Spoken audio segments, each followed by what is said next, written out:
அனந்தமான தர்மம் அப்படிங்கிறத காப்பாற்றணும்னா அது ஆத்மாவை கொண்டு அறிஞ்சுதான் அந்த தர்மத்தை காப்பாற்றணும். தர்மத்தோட பேசிக் காப்பாற்றுறதுக்கு ஆத்மாவை பயன்படுத்தணும். ஆத்மா அப்படிங்கிறதுக்கு உருவம் இல்லை, அதை கையிலையோ மற்ற பொருள்களாலேயோ தொட முடியாது. அதை தொடக்கூடிய சக்தி மனிதனோட உடலில் இருக்கக்கூடிய மனதுக்கு மட்டும்தான் உண்டு. மனம் எதை சார்ந்ததுன்னா மூளையை சார்ந்தது மனம். இந்த மனதை கொண்டுதான் உடல் வழியா ஆத்மாவை தெரிஞ்சுக்கணும். இந்த ஆத்மா அப்படிங்கிறதுக்கு தனிப்பட்ட முறையில் எந்த விதமான நூல்கள்லையும் சொல்ல. ஆத்மா அப்படிங்கிற ஒரு சமாச்சாரம் யார் இடத்துல முக்கியமாக ஐக்கியமாக இருக்குன்னு கேட்டிங்கன்னா மனிதனோட இடத்துல தான் ஆத்மாங்கிறது உண்டு. இப்போ ஆத்மான்னு சொல்லிட்டு வந்தால் கேட்குறவங்களுக்கு புரியாது. இந்த ஆத்மாவுக்கு ஒரு பாவம் என்னன்னு கேட்டிங்கன்னா உயிராக பாவிச்சுக்கோங்க. உயிராக பாவிச்சுட்டா தான் நம்ம உடலில் உயிர் இருக்கோம் அப்படிங்கிற கவனம் நமக்கு இருக்கும். இந்த இடத்த கொஞ்சம் நல்லா கவனிக்கணும். ஒவ்வொரு மனிதனுக்கும் உடலில் உயிர் இருக்குது. உயிர் இருக்கிறனால தான் அந்த உடல் ஏக்கமாகுது. உடல் ஏக்கமாகிறதுனால தான் பஞ்சபூதங்கள் வேலை செய்யுது. பஞ்சபூதங்கள் வேலை செய்கிறதுனால தான் மனம் வேலை செய்யுது. இந்த கவனம் உடலுக்கும் உயிருக்கும் உண்டு. ஆனால் அதை இயங்கக்கூடிய மனிதனோட மனோநிலை உடலில் இருக்கக்கூடிய உயிரையே மறந்துட்டு இருக்கிறான். நம்ம உடலில் உயிர் இருக்குதுன்னு யாராவது நினச்சிக்கிட்டு இருக்கோமோ? அது கவனத்திலேயே இல்லை. உதாரணத்துக்கு நம்ம ஒரு நாளைக்கு இத்தனை மூச்சு வாங்குகிறோம், இத்தனை மூச்சு ஓடுறோம்னு யாரும் நினைக்கிறதே இல்லை. இது இயற்கையாக நடந்துக்கிட்டு வர சமாச்சாரம் உங்களுக்கு எல்லாருக்கும் தெரிஞ்சுது. இந்த உயிரை இப்போ நம்ம எந்த பாவத்துக்கு கொண்டு வந்தோம்னு கேட்டிங்கன்னா ஆத்மாங்கிற பாவத்துக்கு கொண்டு வந்தோம். இப்போ ஆத்மாங்கிறது ஒரு முக்கியமான சிறப்பான அம்சம். அதை பற்றி இப்போ நம்ம தெரிஞ்சுக்கிறோம். எதை பற்றி தெரிஞ்சுக்கிறோம்? ஆத்மாவை பற்றி தெரிஞ்சுக்கிறோம். ஆத்மா அப்படிங்கிற சமாச்சாரம் ஒரு நூல் வழியாக வெளிப்படுத்தணும் அப்படிங்கிறது இறைவனோட ஒரு நேர்த்தியான ஆசை இருந்தது. இந்த நேர்த்தியான ஆசை இறைவனுக்கு எப்போ வந்ததுன்னாக்கா தசாவதாரங்கள் எடுக்கிற போது ராமாவதாரத்திலேயே வந்துடுது. ராமாவதாரத்தில் தர்மத்தை பற்றி சொல்லணுன்றத சொன்னார். இதுக்கு முன்னால் வந்த வாமனம் அப்படிங்கிற அவதாரத்தில் இதை கடைப்பிடிச்சு காட்டினார்.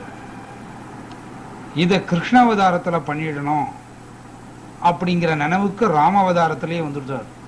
ராமாவதாரத்துக்கும் கிருஷ்ணாவதாரத்துக்கும் எடப்படி கட்ட காலம் நிறைய காலம். ராமாவதாரம் முடிஞ்சதுக்கப்புறம் அடுத்த ஒரு அவதாரம் வந்து அதுக்கு அடுத்த அவதாரம் கிருஷ்ணனோட அவதாரமாக வருது.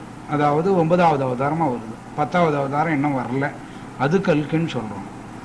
இப்படி கிருஷ்ண அவதாரத்தில் வர்ற போது இந்த ஆத்மாவை கொண்டு போய் எதோட சேர்த்துட்டாருன்னா தர்மத்தோட கொண்டு போய் சேர்த்துட்டாரு. தர்மத்தோட எதுக்கு கொண்டு போய் சேர்த்தாருன்னா தர்மம் நிச்சயமா ஜெயிக்கும், தர்மம் நிச்சயமா ஜெயிக்கும் அப்படிங்கிறது எல்லாமே தர்மம் சத்தியமா வெல்லும். சத்தியமே தர்மம், தர்மம் வெண்ணே ஆகும், அதுக்கு சத்திய ரூபம். ஆகவே தர்மம் சத்தியமாக வெல்லும் அப்படிங்கிறத அழுத்தம் திருத்தமா கிருஷ்ணன் பகவத்கீதை ரூபத்தில் சொல்றார். இந்த பகவத்கீதையை எப்படி சொல்றாருன்னா ஆத்மா ரூபத்தில் சொல்றார். இந்த ஆத்மா எதோட சேர்க்கலான்னு கேட்டிங்கன்னா ஒரு கோழி முட்டையோட சேர்க்கலாம். கோழி முட்டைக்குள்ள திரவம், அந்த திரவத்துக்கு இடையில அதனோட மையமான மஞ்சள் கரு, மஞ்சள் கருக்கு மேலே அதுக்கு மேலே ஒரு கண்ணுக்கு தெரியாத கண்ணியமையிலையும் மெல்லிய ஒரு இதழ் மாதிரி மூடுதல், அதுக்கு மேலே ஓடு. இந்த ஓட்டுக்கும் கீழுள்ள சதைக்கும் 7 விதமான சதை. இந்த மாதிரி முட்டைக்கு எப்படி இந்த பாதுகாப்பு கொடுத்துருக்கிறாரோ அதே மாதிரி இந்த ஆத்மாவே சத்தியம் தர்மம் அப்படிங்கிற உருவகப்படுத்தி இந்த சத்தியமும் தர்மம் வெல்லும் அப்படிங்கிற ஒரு சூழ்நிலையே பகவத்கீதையை உபமானமாக வச்சு கிருஷ்ணன் சொல்றதுக்கு முற்பட்டார். இந்த கிருஷ்ணன் யாருக்கு சொல்ல ஆசைப்பட்டாருன்னாக்கா மனிதர்களுக்கு சொல்ல தான் ஆசைப்பட்டார். ஏன் மனிதர்களுக்கு சொல்ல ஆசைப்பட்டாருன்னாக்கா, மனிதர்களுக்கு பேசக்கூடிய இயல்பு உண்டு, மற்ற மிருகங்களுக்கு பேசக்கூடிய இயல்பு இல்லை, பேசாது. இந்த சமாச்சாரம் மற்ற பிராணிகள் பேசாதுங்கிறதெல்லாம் உங்களுக்கு தெரிஞ்ச சமாச்சாரம் தான். ஆனால் மற்ற பிராணிகள் ஏன் பேசாதுங்கிறத கொஞ்சம் கவனம் பண்ணி பாருங்க. மற்ற பிராணங்கள்லாம் பேச ஆரம்பிச்சதுன்னா உண்மையாக சொல்லிவிடும்.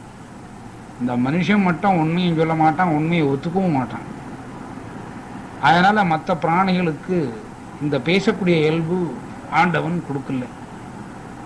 உதாரணத்துக்கு பச்சை இலைகள் கூட பேசிட்டு இருந்துதான் அகத்தியர்கிட்ட, அகத்திய மாமுனிவர்கிட்ட தோட்டத்தில் இருக்கக்கூடிய வளர்ந்த இலைகள் கூட பேசிட்டு இருந்துதான். இந்த மாதிரி நீ சொல்லப்படாதுன்னு அகத்தியர் அதுங்களுக்கு வாய் கட்டிட்டாராம். அதே மாதிரி ஹரிச்சந்திர பூரண காலத்தில் புள்ளி பசு கூட பேசினதா ஐதீகம் சொல்றான். இந்த கலியுகத்தில் மட்டும் மனிதனுக்கு பேசக்கூடிய ஆற்றலும் மற்ற மிருகங்களுக்கு பேசக்கூடாத ஒரு ஆற்றலும் இறைவன் கொடுத்துட்டார். அப்போ பேசக்கூடிய ஆற்றல் இருக்கிற போது மனதால் சிந்திச்சு அதை தன் கிரகிச்சிக்கக்கூடிய சக்தி மனிதனுக்கு உண்டுங்கிறதுனால பகவத்கீதையே மனிதனுக்கு சொல்லணும்னு நினைச்சார். மனிதனுக்கு இன்னும் ஒரு சிறப்பான அம்சம் என்னன்னு கேட்டிங்கன்னா, எதையும் தான் வசப்படுத்திக்கலாம், எதையும் தன்னோட இயல்புக்கு கொண்டு வரும், தான் மனதை கட்டுப்படுத்தக்கூடிய மகாசக்தி மனிதனுக்கு உண்டு. இந்த மகாசக்தி மனிதனுக்கு உண்டுன்னா தெய்வீக வழிபாடில் இருக்கிறவங்களுக்கு மட்டும்தான் அந்த மகாசக்தி வரும். இது படிப்புலையோ பணத்தினாலேயோ வர்றதில்லை. எவ்வளோ படிச்சிருந்தாலும் மனதை கட்டுப்பாட முடியாது. மனதை கட்டுப்படுத்தணும்னா அதுக்கு தகுந்த மாதிரி சில ஆளுங்களோட இவங்க சேர்ந்தாதான் கட்டுப்படுத்த முடியும். அப்போ அந்த இடத்துல அவங்க படித்த வாசகங்கள் வேலை செய்யாது. இதை யாரும் தப்பாக நினைக்கக்கூடாது.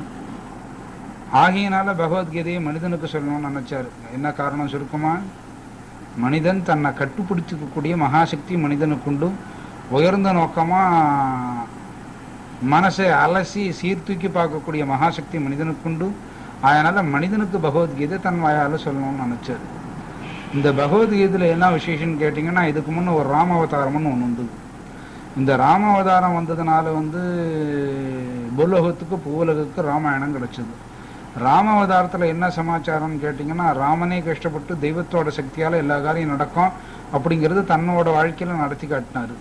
இந்த எல்லா அவதாரங்களையும் கஷ்டமே அனுபவிச்ச தெய்வத்துக்கு ஒரு அவதாரத்தில் சந்தோஷமாக இருக்கலாம் அப்படின்னுட்டு சந்தோஷமாக கிருஷ்ணன் அப்படிங்கிற அவதாரம் எடுத்தார். இந்த கிருஷ்ணனோட அவதாரம் என்னன்னு கேட்டிங்கன்னா, பஞ்சபாண்டவர்களை மையமாக வச்சு அவங்க கஷ்டத்தை மையமாக வச்சு அந்த கஷ்டத்தை தீர்க்கிறதே கிருஷ்ணனோட வேலை. அந்த கஷ்டத்தை தீர்க்கக்கூடிய சமாச்சாரம் வர்ற போது கிடைச்ச நூல் தான் மகாபாரதம். அந்த மகாபாரதம் வந்ததில் அதில் ஒரு கிளை சமாச்சாரம் பகவத்கீதை. இந்த ரெண்டுத்துக்கும் அத்தியாவசியமான மிக விசேஷமானது அதிலேயே பாகவதம்னு ஒன்று தனியாக பிரிச்சுட்டாங்க. இந்த பாகவதம் அப்படின்னு சொல்லக்கூடியது கிருஷ்ணன் 10 வயசு வரைக்கும் பண்ணக்கூடிய லீலைகள். அதை 10 நாளுக்கு தொகுத்து கொடுத்தாங்க. இது ஒரு அத்தியாவசியம். லீலைகள் படிச்சுட்டே வந்தால் பக்தி அதிகமாக வரும். இப்போ லீலை படிக்க வேண்டிய அவசியம் இல்லை, எல்லாருக்கும் பக்தி வந்துடாது லீலை படித்தா கூட. இதை மனிதருக்கு சொன்னார். யாரை மையமாக வச்சு சொன்னாருன்னாக்கா, பஞ்சபாண்டவர்களோட கஷ்டத்தை மையமாக வச்சு பகவத்கீதையை கொண்டாடுறாரு. அவங்க கஷ்டத்தை பகவானை தீக்கிற மாதிரி கொண்டாடுறாரு. இந்த பகவத்கீதையில் ஏற்கனவே உங்களுக்கு சொல்லியிருக்கிறேன், முட்டை மாதிரின்னு. அதுக்குள்ளே இருக்கிற கரு பகவத்கீதை, மற்ற இருக்கிற அமைப்பு, மூடி இருக்கிற அமைப்பெல்லாம் மகாபாரதம் மாதிரி. இந்த ரெண்டும் ஒன்றா இருந்தால், ஒரு பொருளாக இருந்தால் தான் முட்டைங்கிற வடிவத்துக்கு வரும். ஆகியனாலே மகாபாரதத்துக்குள்ள பகவத்கீதையை வச்சுட்டார்.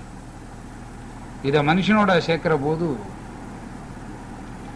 ஒரு மனுஷனுக்கு எலும்பு எவ்வளவு முக்கியமோ அதே மாதிரி அதை சார்ந்து இருக்கிறது அவனோட உடல் சதை. எலும்பு மகாபாரதம் அப்படின்னு சொன்னால் அதனோட சதை பகவத்கீதை. எலும்பு இல்லாமல் சதைக்கு வேலையில் சதை இல்லாமல் எலும்புக்கு வேலை இல்லை. இந்த மாதிரி ஒரு காவியத்தை ஜனங்களுக்கு கொடுக்குறாரு. இது ஜனங்களுக்கு எந்த ரூபத்தில் கொடுக்குறாருன்னா ஆத்மஸ்வரூபமாக கொடுக்குறாரு பகவத்கீதையை. பகவத்கீதையில் மொத்த தலையங்கத்திலையும் மறைமுகமாக ஆத்மஸ்வரூபம் பகவத்கீதைங்கிறது, பகவானே ஆத்மஸ்வரூபம்ங்கிறது கொடுக்குறாரு. இதை குறிப்பாக என்னத்துக்கு மனுஷாளுக்கு கொடுத்தாங்க அப்படிங்கிறது இப்போ நீங்கள் கொஞ்சம் சிந்திக்கணும்.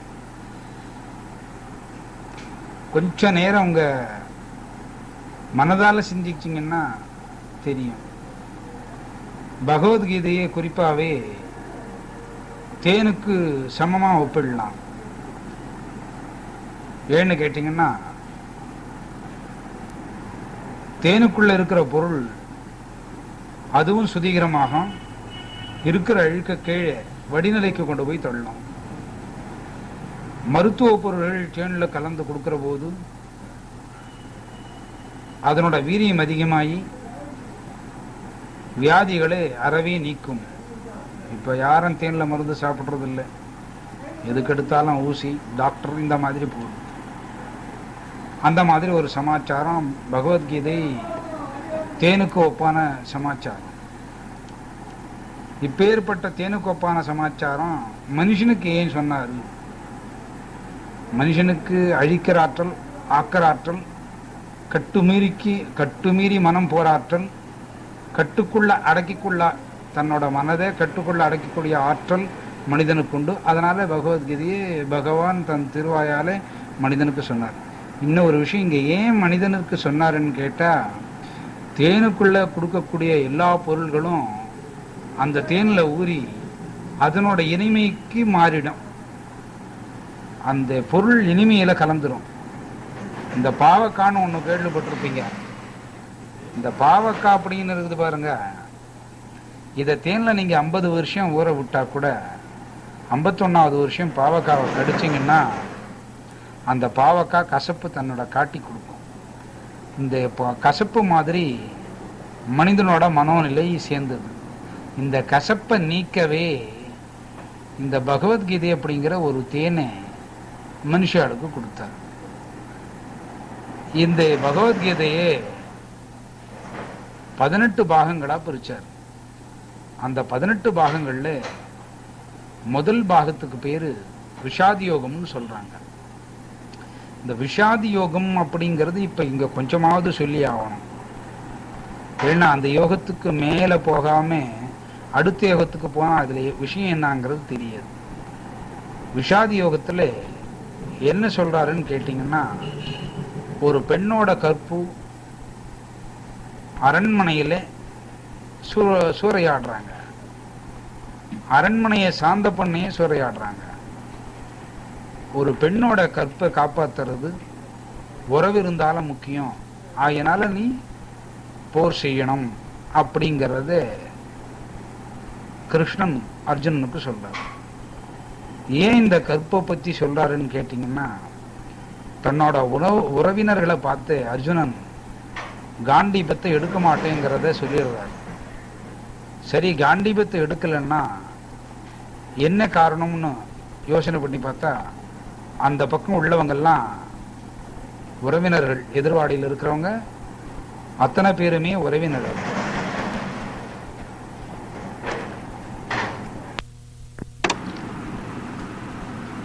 முக்கியமா தர்மம் வெல்லும் அப்படிங்கிறது சத்தியம், சத்தியமே தர்மத்தின் ரூபம். கட்டாயமா வெல்லும் அப்படிங்கிறது நீதி. இந்த தர்மம் கூட உறவுங்கிற ஒரு பாச பிணைப்பாலே மடிஞ்சு குழஞ்சி போர் செய்ய மாட்டேங்க சொல்லுது.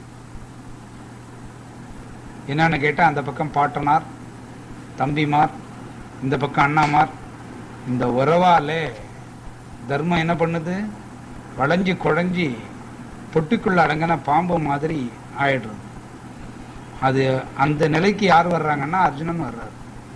இப்ப இந்த தர்மத்தை ஜெயிக்க வைக்கணும், அது ஆத்மஸ்வரூபத்துக்கு கொண்டு வரணும். அதனாலே கிருஷ்ணன் அர்ஜுனனை பார்த்து, நீ இன்ன காரணத்தினால போர் செய்யணும், அது என்ன காரணம்னு கேட்டிங்கன்னா, இந்த மாதிரி ஒரு பெண்ணை கற்பழிக்கிறாங்க, அந்த நிலைமைக்கு வரக்கூடாது, அதை காப்பாற்றணும். அதில் அது அரண்மனையை சார்ந்த பெண், அரண்மனையை சாராத பெண் இல்லை, அரண்மனைக்குள்ளே நடந்த சமாச்சாரம். அதனால் நீ தர்மத்தை காப்பாற்றணும்னா கூட அந்த பெண்ணோட கற்புக்கு காப்பாற்றுறதுக்கு நீ போர் செய்யணும். இந்த போர் செய்யணுங்கிறதுனால என்ன பொருள்னு கேட்டிங்கன்னா, இறைவனே பெண்களிடத்துல தூய்மை, அன்பு, இதை ரெண்டுத்தை விரும்புகிறார். அது மட்டும் இல்லாமல் கற்பை ரொம்ப திவ்யமாக விரும்புகிறார். பெண்ணோட கற்பை இந்த இடத்துல ரொம்ப திவ்யமாக விரும்புறதுனால அது மூலியமா அர்ஜுனனை வீரத்தை உண்டு பண்றாரு. இப்ப இந்த கற்பை மட்டும் தனியா எடுங்க. இந்த திரௌபதி கற்பை மட்டும் என்னத்துக்கு கிருஷ்ணன் சீர்திருத்தமா சரியா பேசுறாருன்றத கொஞ்ச நேரம் யோசனை பண்ணுங்க. இங்க திரௌபதி அப்படிங்கிறது மனம்,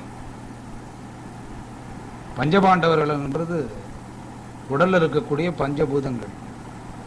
மனம் பரிசுத்தமா இருந்தா தான் உடல்ல உள்ள பஞ்சபூதங்கள் வழியா இறைவன் அப்படிங்கிறத தெரிஞ்சுக்க முடியும். இறைவன் அப்படிங்கிறது தர்மஸ்வரூபம், தர்மமே ஆத்மஸ்வரூபம். பகவத்கீதையோட 18 அத்தியாயத்திலையும் இறைவன் ஆத்மாவையே தெய்வமா வர்ணிக்கிறார். ஆத்மா ஜெயிக்கும், சத்தியம் ஜெயிக்கும், ஆத்மா சத்தியஸ்வரூபம் வெல்லும் அப்படிங்கிறத சொல்றார். ஆக பெண்ணோட கற்புக்கு முக்கியத்துவம் கொடுக்கறதுக்கு என்ன காரணம்? திரௌபதி அப்படிங்கிற பெண் மனதா சித்தரிச்சுக்கணும் இங்க. அப்ப மனம் தூய்மையா இருந்தா, அப்ப மனதுக்கு கூட கற்புங்கிறது ஒண்ணுங்க. உடலால தப்பு பண்றது தான் கற்புங்கிறது இல்லைங்க. மனதால நினைக்கக்கூடிய காரியங்களில் கூட தவறுதல். அப்ப மனமளவு கூட தவறுதல் செய்யக்கூடாதுங்கிறது அர்த்தம் இந்த இடத்துல. அதனால திரௌபதி இங்க மனமா சித்தரிக்கிறார். அந்த மனம் கூட எப்படி இருக்கணும்னாக்கா கற்பு நெறியோட இருக்கணும். இப்ப கற்புங்கிறது உடலோட மட்டும் இங்க சொல்லல கிருஷ்ணன், திரௌபதிங்கிற உடலோட சொல்லல. அந்த திரௌபதிங்கிற அம்மையே மனதுக்கு ஒப்பிட்டு மனம் கூட தூய்மையா இருக்கணும்னு சொல்றார். அந்த மனம் எதுக்கு தூய்மையா இருக்கணும்னா, உடல்ல இருக்கிற பஞ்சபூதங்கள் மூலியமா இறைவன் அப்படிங்கிற ஆத்மாவை தெரிஞ்சுக்கலாம். ஆத்மாவை தெரிஞ்சுக்கிட்டா தர்மத்து வழியா வெண்ணு ஜெயிச்சு இறைவனை அடையலாங்கிறதுனால பெண்ணோட கற்பை இங்க சிறப்பா சொல்றார். இங்க பெண் கற்புங்கிறத சிறப்பா சொன்னா கூட அர்ஜுனனுக்கு உறவினரால பாதிக்கப்படுறாரு அப்படிங்கிறத முடுக்கி விட்டு வீரமாக்கி சண்டைக்கு ஆயத்தமாக்கக்கூடிய யோகத்துக்கு பேரு விஷாதி யோகம்னு பேர். இதுக்கு முதல் தலைப்பு. இந்த விஷாதி யோகம் அப்படிங்கிறத ரொம்ப நேரம் பேசி எடுத்திருக்காங்க. இந்த விஷாதி யோகம் சொல்லாதே சாங்கியா யோகத்துக்கு போனா உங்களுக்கு தெரியறதுக்கு சான்ஸ் இல்லை.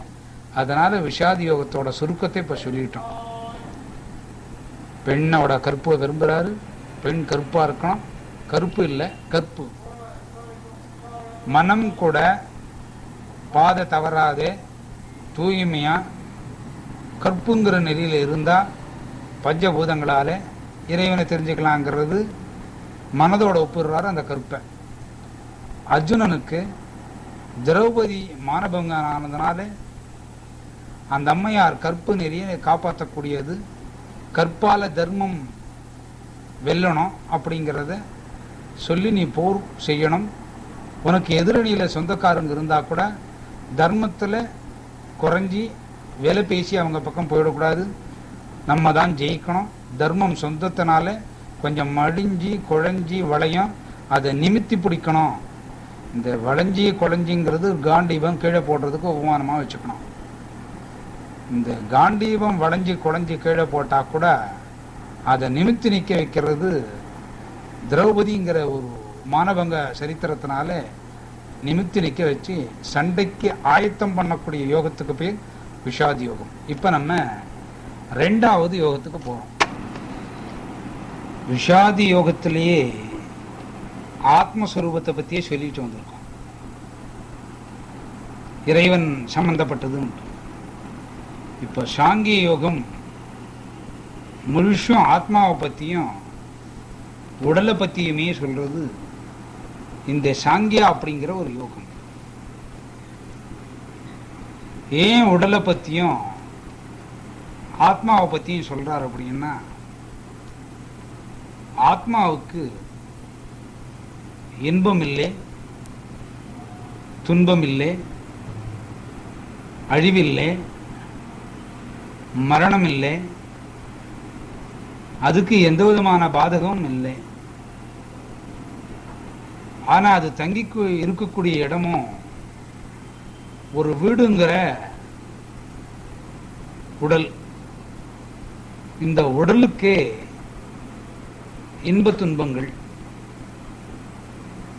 இந்த உடலை கொண்டு ஆத்மாவை கண்டுபிடிக்கணும். இந்த ஆத்மாவை கண்டுபிடிக்கிறதுன்னா ரொம்ப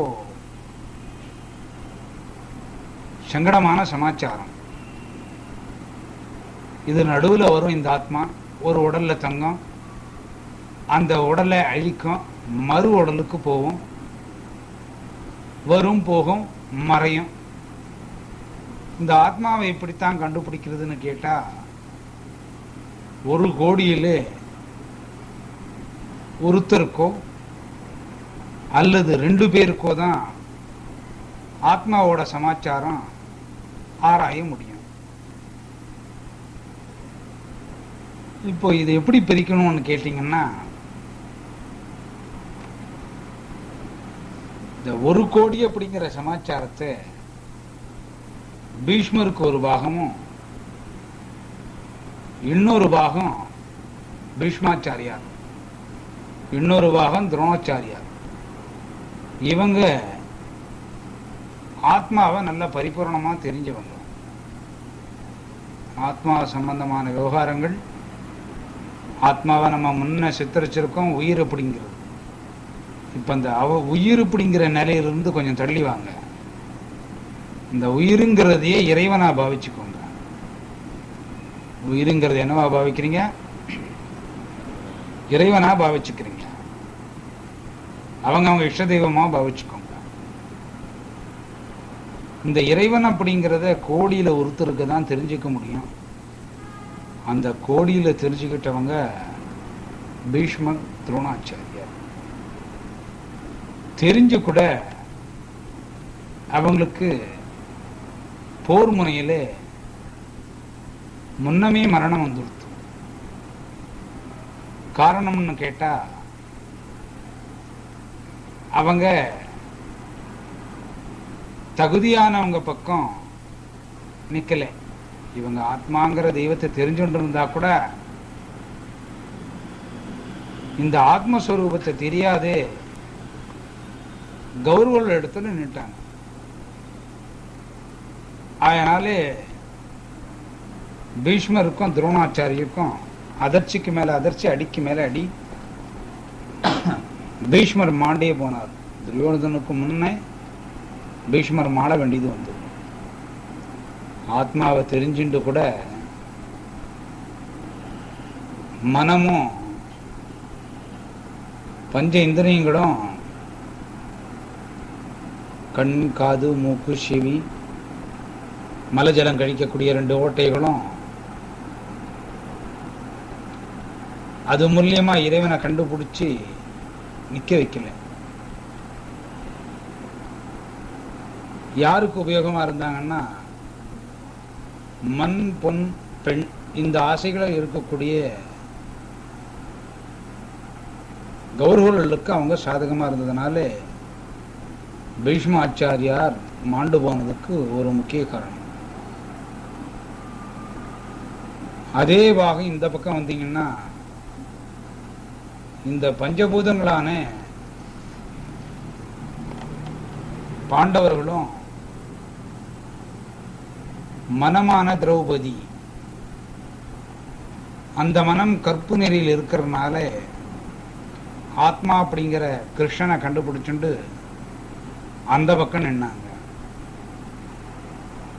இந்த ஆத்மஸ்வரூபத்திலேயே லயமாயிட்டாங்க. எல்லா யோகங்களும் 18 யோகங்களும் ஆத்மஸ்வரூபமாகவே சொல்றார். ஆத்மஸ்வரூபம் நம்ம உயிரோட சேர்க்கிறோம். இப்போ உயிர் நிலையிலிருந்து நம்ம மாறி வந்து ஒரு படி மேலே அந்த உயிரை வந்து தெய்வமாக சித்தரிக்கிறோம். உயிரை இதோட சேர்த்துட்டோம்னாக்கா தெய்வீகத்தோட சேர்த்துக்கிறோம்.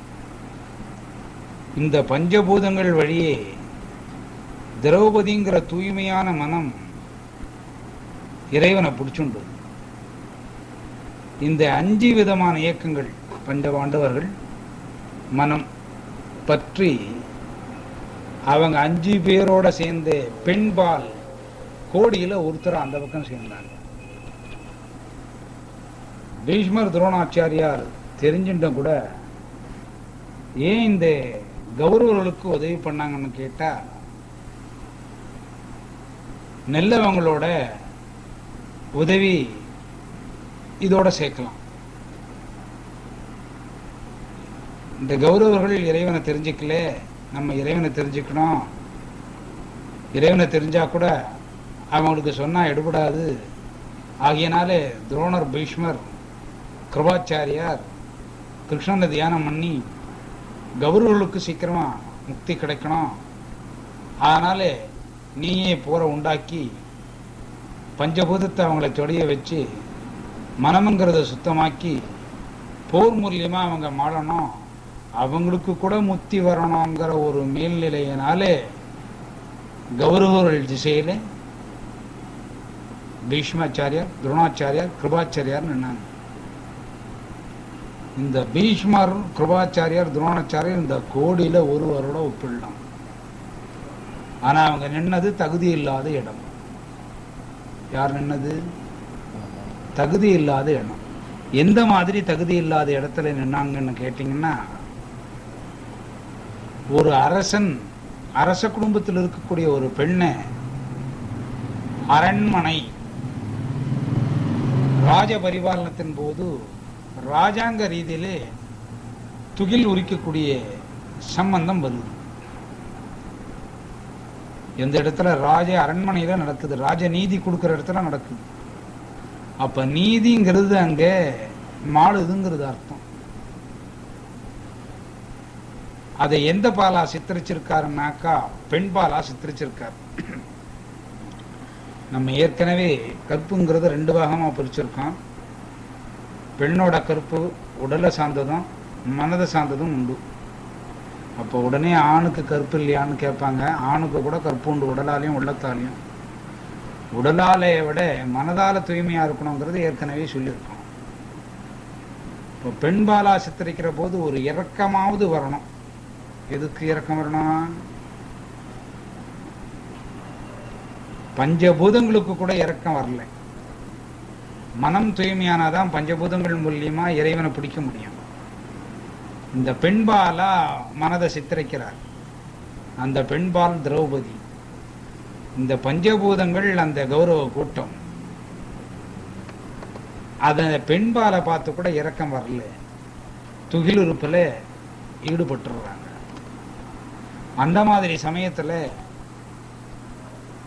இந்த கோடியிலே ஆத்மாவை தெரிஞ்சவங்க 3 பேர் இருந்து கூட மறைமுகமா அவங்களுக்கு உதவி பண்றதுனால இந்த 3 பேர் மாண்டதோட தாத்பரியம். இந்த கோடியில ஒருத்தர் தெய்வத்தை அறிஞ்சுக்கிட்டா கூட தர்மத்தின் பக்கம் மனம் நிற்காது. பொன் பொருள் ஆசை தன்னோட உறவினருக்கு வாங்கி கொடுக்கணுங்கிற ஒரு அடிப்படையில் மனம் மறைஞ்சி சாயலான உதவி செய்யுங்கிறது பொருள். அதுக்கு 3 துரோணாச்சாரியார், கிருபாச்சாரியார், பீஷ்மாச்சாரியார். கோடியில தான் ஒருத்தருக்கு இந்த ஆத்மாவை தெரியுமா? இந்த கோடியில் இந்த 3 பேர் தெரிஞ்சு கூட மறைமுகமா மனதை இறக்கி, அப்ப இந்த 3 பேர் உள்ள மனதுக்கு கற்பு இல்லைங்கிறது பொருள். எந்த 3 பேர்? பீஷ்மர், துரோணாச்சாரியர், கிருபாச்சாரியார். இப்ப இந்த ஆண் இருந்தாலும் பெண் இருந்தாலும் மனதுக்கு கூட கற்பு உண்டு. அங்க பெண்ணோட துகிலுறுப்பு கற்பால பாதிக்கப்படுறது, துகிலுறுப்பால கற்பு பாதிக்கப்படுறது. இங்கே துரோணாச்சாரியார், கிருபாச்சாரியார், பீஷ்மாச்சாரியார் ஒரு கெட்டவனுக்கு தான் மறைமுகமா உதவி பண்றதுனாலே இந்த 3 பேரோட மனம் தூய்மையை விட்டு விலகி, ஆணா இருந்தா கூட கற்பு நெறியை விட்டு மனம் விலகினதுனாலே, அதுக்கு ஆதரவு தந்ததுனாலே ஆத்மஸ்வரூபமான இறைவன் இவங்களுக்கு உதவி செய்யாம இவங்களே முதல்ல மாண்டு போனதுக்கு காரணமா கிருஷ்ணனே அமைஞ்சு போறார். இது ஆணோட கற்புக்கையும் சித்தரிச்சிட்டோம். ஆணோட கற்பை சாதாரணமான ஆளோட சித்தரிக்கல. யாரோட சித்தரிக்கிறோம்? கோடியில ஒருவர் தான் இறைவனை கண்டுபிடிக்க முடியும். அதாவது உயிரையே இப்போ ஆத்மாவா சித்தரிக்கிறோம், ஆத்மாவையே இப்போ பகவானா சித்தரிக்கிறோம். இந்த 3 பேருக்குள்ள மனதளவில் கற்பு இல்லைங்கிறது இது ஒரு தாத்பரியம். இப்ப கற்பை பத்தியே சொல்லிட்டு வர்றீங்களே, இந்த இடத்துல சாங்கிய யோகத்தை நீங்க சொல்லலையே அப்படிங்கிறத உங்க கேள்விக்குறியா மனசுல வரணும். கற்பை காப்பாற்றணும் அப்படிங்கிறத சொல்றார் விஷாதி யோகத்தில். இப்ப நம்ம இங்க கற்பையே சொல்லிக்கிட்டு வர்றோம். இது சாங்கிய யோகத்துல எங்க சேருதுன்னு கேட்டீங்கன்னா, ஒரு அரசன் அப்படிங்கிறவன் ஒரு பெண்ணோட கற்பை காப்பாற்றக்கூடியது அவனோட இயல்நிலை. இந்த பெண் எந்த இடத்தை சார்ந்தவ அப்படிங்கிறது முக்கியமல்ல. அரண்மனைக்குள்ள இருந்தாலும் ஒரு பெண் கற்புங்கிற சமாச்சாரத்துக்கு பாதிப்பு வந்தா அதை காப்பாற்றக்கூடிய தகுதி வாய்ந்தவன் ஒரு அரசன். வெளியில் இருக்கிற ஒரு பெண் கற்பால பாதிக்கப்பட்டாலும் அதை பரிசீலனை செய்ய வேண்டியது ஒரு அரசனோட கடமை. ஆகினால்தான் இப்ப இந்த கற்பை பத்தியே இங்க சொல்லிக்கிட்டே வரும். அது மட்டும் இல்லாம இந்த சம்பவம் அரண்மனைக்குள்ள நடந்ததாவே சித்தரிக்கிறார். வெளியில ஒரு பெண் கற்பால பாதிக்கப்பட்டா அது பல உலகங்களுக்கு தெரியாது. இங்க நல்லா நீங்க மனச அலசி அலசி எடுக்கணும். ஒரு தனிப்பட்ட குடும்பத்துல ஒரு பெண் மானபங்கப்படுத்தப்பட்டா ராஜாங்கத்துக்கு தெரியும், அந்த பெண்ணுக்கு தெரியும். நீதியோ அநீதியோ இல்ல நீதி கூட கிடைக்கலாம். இது வெளிவலகுக்கு தெரியாது. அதனால கிருஷ்ணன் சூட்சமத்தை கொண்டு போய் எங்க வச்சாருன்னா அரண்மனைக்குள்ளேயே திரௌபதிங்கிற ரூபத்துல வச்சார். அங்க பெண்பாலா வச்சாரு கௌரவர்களுக்கு. இங்கே பாண்டவர்களுக்கு திரௌபதி பெண்பாலா இருந்தா கூட அதை மனமா சித்தரிச்சு மனதுக்கு கற்பு நெறி இருந்து அந்த மனம் பஞ்சபூதங்களான பாண்டவர்கள் வழியே ஓடி இறைவனை தெரிஞ்சுக்கலாம், ஆத்மாவை தெரிஞ்சுக்கலாங்கிறது இங்க சொல்றார்.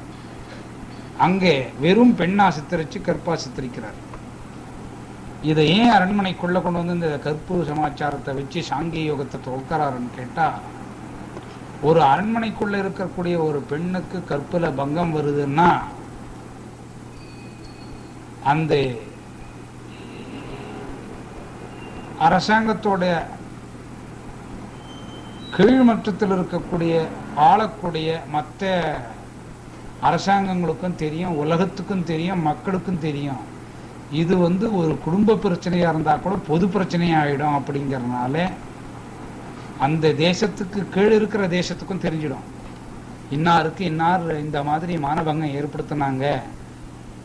இந்த விஷயம் பெண்ணை மையமா வச்சு, பெண்ணோட கற்பு மையமா வச்சு உலகத்துக்கு காட்டுறார். யாரை மையமா வச்சிருக்கிறது? அரண்மனை சமாச்சாரத்தை வைக்கிறார். ஏன் அரண்மனை சமாச்சாரத்தை வைக்கிறாருன்னா, தனிப்பட்ட குடும்பத்துல நடந்தா இது வெளி உலகத்துக்கு வராது. பெண்ணோட கற்பை காப்பாற்ற வேண்டியது ஒரு ராஜனோட கடமை. ஆகையினால நீ போர் புரியணும். உள்ள பொண்ணா வெளியே உள்ள பொண்ணாங்கிறது முக்கியம் இல்லை. உள்ள இருக்கிற பெண்ணா இருந்தா தான் நீ காப்பாற்றுனது வெளி உலகத்துக்கு தெரியும். உள்ள பொண்ணும் வெளியே இருக்கிற அரண்மனைக்கு வெளியே இருக்கிற பெண்ணும் ஒரு நிலையா ஒரு நிலையா பாவிக்கணுங்கிறதுனால பெண்ணை சித்தரிச்சு இந்த இடத்துல கற்பை கொண்டு வந்து நிறுத்துறாரு. இது சாங்கிய யோகம். இந்த பெண்ணோட கற்பை காப்பாற்றணும், அதனால ஒரு அரசன் சண்டை போடணும் அப்படிங்கிறது சுருக்கமாக சாங்கிய யோகத்தோட தாத்பரியம். இந்த கற்புங்கிறது பெண் ஆண் இனத்துக்கு மட்டும்தான் வச்சாரு பாருங்க. இந்த இடத்துல கொஞ்சம் அலசி பாருங்க. மற்ற உயிரினங்களுக்கு கற்புங்கிறத வைக்கல. ஒரு குரங்குக்கோ மனிதனுக்கோ அப்படிங்கிறத விட பேச்சு இல்லாத உயிரினங்களுக்கு கற்பு வைக்கல. அது விலங்கினங்களா இருந்தா அதுக்கு கற்பே நெறி கிடையாது. கற்பு நெறி விலங்கினங்களுக்கு கிடையாது. விலங்கினம் சம்பந்தப்பட்ட உருவங்களுக்கு கிடையாது. அப்ப கற்பு யார முக்கியமா சித்தரிக்குது? மனிதன். இது பெண் பாலா இருந்தாலும் கற்புங்கிறது உண்டுங்க, ஆண் பாலா இருந்தாலும் கற்புங்கிறது உண்டுங்க. இந்த ஆண் பால் பெண் பாலுக்குள்ளே இறைவன் என்ன விதமா பிரிச்சிருக்கிறார் பாருங்க. பெண் கற்பு இழந்தா உருவத்தின் மூலியமா தெரிஞ்சு போகும். அதாவது கர்ப்பத்து மூலியமா தெரிஞ்சு போகும். என்ன மாதிரி வச்சிருக்காரு பாருங்க. ஆனா ஆணுக்கு தெரியாது. ஆண் ரொம்ப குசுமமான ஆளுங்க, பொல்லாதவங்க இருந்தா கூட ஆண்கள் மனதாலையும் தூய்மையா இருக்கலாம், உடலாலையும் தூய்மையா இருக்கலாம். 2 பேருக்கு மட்டும் கற்பு வச்சார். அப்படியே அந்த விலங்கினங்களுக்கு போங்க. இதுல குரங்குங்கிற இனங்களுக்கு கற்ப வைக்கல. உதாரணத்துக்கு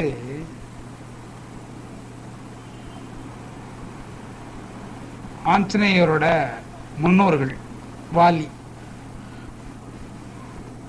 இவங்களுக்கெல்லாம் கற்ப ஜாஸ்தி சித்தரிக்கல. ஆனா அதுல ஒரு ஆள் கற்பு நெறியா இருந்தார். யாரு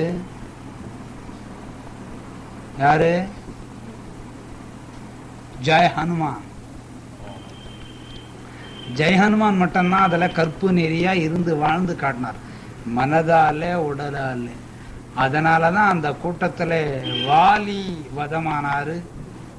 மற்ற குடும்பங்கள் ஆண்டதோ தவிர தனிமையில நின்று தெய்வீகத்தினாலே அருள் கொடுக்கப்பட்டு இன்னைக்கு ஆஞ்சநேய பெருமான் அப்படிங்கிற ஒரு தெய்வமாவே மாறிட்டார். ஒரு ஆணோட கற்பு தெய்வமா மாற்றி வைக்கிற அளவுக்கு உண்டு. விலங்கினத்துல கூட கற்பை பிரிச்சார் இறைவன். யாரை கொண்டு பிரிச்சார்? ஜெய ஹனுமான கொண்டு பிரிச்சார். ஜெய ஹனுமான் எப்படி அதுல இருந்து தப்பிச்சாரு? ஆத்மஸ்வரூபமான இறைவனை மனம் அப்படிங்கிற கற்பாலே தூய்மையாலே தெய்வத்தை கண்டுபிடிச்சுக்கிட்டார். அப்ப விலங்குக்கு கூட உணரக்கூடிய சக்தி உண்டு. அப்ப இறைவனை உணர்ந்துகிட்டா விலங்கு கூட கற்பு நெறியா இருக்கும். விலங்கை விட மனிதன் வசந்தவன், ஆத்மஸ்வரூபமானவன். ஆகியனால மனிதனுக்கு மட்டும் கற்பை வச்சது. அது ஆண் பெண்ணுக்கு வச்சார். ஒரு வாளுள்ள பிராணியான ஜெய ஹனுமான், வாளுள்ள பிராணின்னு சொல்லப்படாதவர மகோன்னதமானவர், கற்பு நெறியானவர், விலங்கினத்தை சார்ந்தவர். அவர் ஒரு கற்பு நெறிய மனதாலையும் உடலாலையும் ஆணா இருந்து கூட தழுவினதுனாலே என்னவாயிட்டாரு? மனிதர்கள் வணங்கக்கூடிய இறைவன் ஆயிட்டார். இப்ப நமக்கு வால் வச்சுட்டு எங்கேயாவது போனா என்ன? அவங்க ஒரு பஸ் கூட ஏற முடியாது, ஒரு இடத்துல தெருவில் நடக்க முடியாதுங்க. இப்ப நீங்களோ நானும் வாளோட போனா நம்மள யாராவது கும்பிடுவாங்களோ? குரங்கு போகுதுன்னு சொல்லுவாங்க. அந்த விலங்கினத்துல வந்து ஆஞ்சநேயர் வாளுள்ள பிராணியா இருந்தா கூட, ஆணா இருந்தா கூட கற்புங்கிறத மனதாலையும் உடலாலையும் தழுவினதுனாலே தெய்வீகமா ஆயிட்டார்.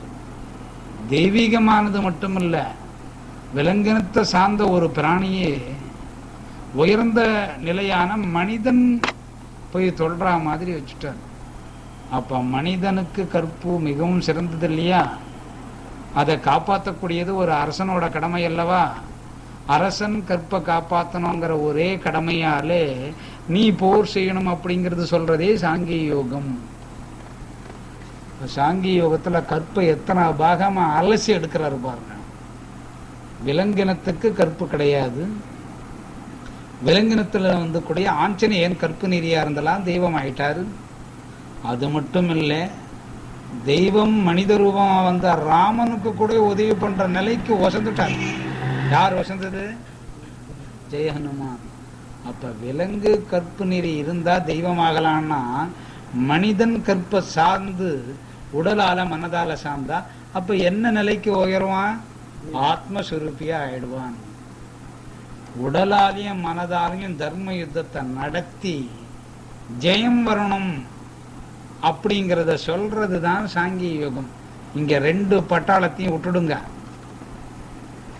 கற்ப பெண் பாலா வைக்காதீங்க. உடல்ல போராட்டத்தை நடத்தி மனம் அப்படிங்கிற கற்ப உடல்ங்கிற பஞ்சபூத போர்க்களத்தால சண்டை போட்டு ஜெயிச்சா உயிர் அப்படின்னு சொன்ன ஒரு மேல படி தள்ளி ஆத்மாவுக்கு மேல ஒரு படி தள்ளி இறைவனே ஈஸியா கண்டுபிடிக்கலாம். ஆணானாலும் பெண்ணானாலும் தர்மம் நிக்கணும்னா கற்புக்கு சண்டை போடணும். அது ஒரு ராஜா திரௌபதியோட கற்புக்கு சண்டை போடணும். இது சாங்கிய யோகம்னு சொன்னாரு. சரிங்க, ராஜா எதுக்கு சண்டை போடணுங்க அப்படின்னு கேட்கலாம். மனிதன் நேர்மையானவர்கள் வரன் வாங்கக்கூடிய சக்தி உண்டு மனிதனுக்கு. இந்த தர்ம யுத்தத்தை ஜெயிக்கணுங்கிறதுனாலே அர்ஜுன பெருமான் சிவனிடத்துல விரதம் இருந்து பசுபத அஸ்திரம் அப்படிங்கறத ஒண்ணு வாங்குறார். அந்த அஸ்திரத்தோட மகிமை என்னன்னு கேட்டா, மேல் வாரியா பார்க்கிற போது கெட்டவனை அழிக்கும் அப்படிங்கிறது. இது மேல்வாரியான அர்த்தம். ஆத்மஸ்வரூபமான கிருஷ்ணனை கண்டுபிடிச்சுக்கிட்ட அர்ஜுனனுக்கு இந்த பசுபத அஸ்திரம் வந்தது. ஏன் வந்ததுன்னா, ஒரு ஆத்மஸ்வரூபி இறைவனை கண்டுபிடிச்சுக்கிட்டவன் கீழ்நிலையில் இருக்கிறவனை திருத்தலாம், கற்பு நீதி தவறி போனவனை திருத்தலாம் அப்படிங்கிற ஒரு நிலையாலே பசுபத அஸ்திரம் அப்படிங்கிறது அர்ஜுனன் கைக்கு வந்தது. இது போர் முனையில சண்டை போட்டு மாண்டு போனதா குறிக்கும் பசுபத அஸ்திரம். இந்த இடத்துல நீங்க நல்லா இந்த பசுபத அஸ்திரத்தை எடுத்துக்கோங்க. ஒரு ஆத்மஸ்வரூபியான ஆத்மாவை உணர்ந்தவனான அர்ஜுனன் பசுபத அஸ்திரத்தை யாருக்கு உபயோகம் பண்றாரு? கற்பு நெறி தவிர்த்து அசிங்கமான மனுஷனுக்கு சிவன் கையிலிருந்து வந்ததை உபயோகப்படுத்துறார். இந்த பசுபத அஸ்திரத்தோட உபயோகம் என்னன்னு கேட்டா, துரியோதனன் சகாக்கள் கௌரவர்கள் கற்புங்கிற நெறிய பின்பற்றுவாங்க. இந்த பானம் அவங்க உடம்புல போய் பட்டா என்ன நெறி வரும்? உடல் அறிஞ்சி மனம் தூய்மையாகி மனம் கற்பாயி இந்த ஆத்மா வேற உடல்ல போய் சேரும். அதனால இந்த இடத்துல பசுபத அஸ்திரத்தை சித்தரிக்கிறார். கற்போட கொண்டு வந்து சித்தரிக்கிறார். யார் கற்பு நெறி தவறுனது? துரியோதனன் கௌரவர்கள். கற்பு நெறியில இருந்து மனதால் ஆட்கொள்ளப்பட்டவங்க அர்ஜுனனான பஞ்சபாண்டவர்கள். அவங்களுக்கு இந்த கற்பு நெறியால கிடைச்ச அஸ்திரம் என்ன? பசுபத அஸ்திரம். அந்த பசுபத அஸ்திரத்துக்கு என்ன பவர்? யார் உடம்புல படுதோ அவங்க உடம்புல மனம் தூய்மையாகும், பஞ்சபூதங்கள் தூய்மையாகும். கற்புங்கிறது மனதாலையும் உடலாலையும் வளரும். இந்த இடத்துல கற்பு ஆணுக்கு முக்கியம் அப்படிங்கறத சொல்றார். எந்த விதமான ஆணுக்கு முக்கியம்னா, துரியோதனனான ஆண்களுக்கு முக்கியம், பெண்களுக்கு மட்டும் முக்கியம் இல்லை. பெண்கள் கூட ஆண்களோட கற்பு நெறி தவிர்க்கப்பட்டா பாதிக்கப்படுவாங்க. எப்படி பாதிக்கப்படுவாங்கன்னா, அர்ஜுனாதிகள் இறந்ததுனால அவ விதவைகள் ஆயிடுறான். யாரு? கௌரவர்களோட மனைவிமார்கள் என்ன ஆகிறாங்க? அப்போ ஆணுக்கும் கற்பு நெறி உண்டு. அப்படிங்கிறது இங்க ஐதீகம். இந்த கற்பு நெறி இருந்ததுனாலே பசுபத அஸ்திரம் யாருக்கு கிடைச்சது? ஆத்மஸ்வரூபி ஆன அர்ஜுனனுக்கு கிடைக்கிறது. அப்ப அர்ஜுனன் கற்பு நிறைய காப்பாற்றணும், அது ஒரு பெண்ணோட கற்பு நிறைய காப்பாற்றணும். ஆகவே அரசனான அர்ஜுனன் சண்டை போடணும் அப்படிங்கிறத சொல்றா. கற்பை யோசனை பண்ணுங்க. மனிதர்களுக்கு முக்கியத்துவம் கொடுக்கிறார். கற்புள்ள மனிதன், கற்பில்லாத மனிதன் ரெண்டு பாகமா பிரிக்கிறார். இந்த கற்புங்கிறது ஒரு ஜாதி, கற்பு இல்லாதவன் ஒரு ஜாதி. கற்பு இருக்கிறவன வசந்ததாகவும், கற்பில்லாதவனே ஆத்மஸ்வரூபத்தை தெரிஞ்சிக்காத தாழ்ந்த மனிதனா ஆக்கிடுறாரு. இப்ப மனிதனத்தை எத்தனையா பிரிக்கிறாரு. சாங்கிய யோகத்துல முக்கியமான தாற்பயம் இதுவே. கற்பை காப்பாத்துறதுக்கு அரசன் சண்டை போடணும்னு சொல்றதை காட்டிலையும் கற்புள்ள ஒரு மனிதன் ஒரு சமயம், கற்பில்லாத மனிதன் ஒரு சமயம். இப்ப மனிதர்களை எப்படி பிரிச்சாரு? ரெண்டு பகுதியா பிரிச்சார். இந்த அடிப்படை பின்னொரு காலத்துல ஜாதியா வந்தது, ஜாதியா மாறினது. எப்படின்னு கேட்டீங்கன்னா, ஒரு பெண் தவறுதலான முறையில ஒரு குழந்தைய பெத்துக்கிட்டா, தவறுதலான முறையிலன்னா ரெண்டு வகை. ஒன்னை விட்டு அண்ணனோட சேர்ந்துட்டா கூட குழந்தைக்கு என்ன பேர் வரும்? குழந்தை அப்பான்னு கூப்பிடுமா, மாமான்னு கூப்பிடுமா? அது ஜாதி நிலையில சேர்த்துக்க மாட்டாங்க. அப்ப அந்த பெண்ணும் ஆணும் அந்த குழந்தைக்கும் கற்புங்கிறது இல்லை. அப்ப மனிதனையே எந்த பாகத்துல பிரிச்சிருக்கிறாரு? கற்புள்ளவன் கற்பில்லைங்கிற ரெண்டு பாகமா பிரிச்சிருக்காரு. இந்த ரெண்டு பாகமே பின்னால என்னவானது? ஜாதிகளாகி பல வர்ணங்களா பிரிஞ்சு பலவிதமான ஜாதிகள் வந்ததுக்கு ஒரு அடிப்படை. இந்த பிரிவையே கூட கற்ப பேசா வச்சுதான் பண்ணியிருக்கிறார். இப்ப இறைவன் எந்த பக்கம் நிக்கிறாருன்னு கேட்டா ஆத்மஸ்வரூபியா கற்புல தான் நிக்கிறார்.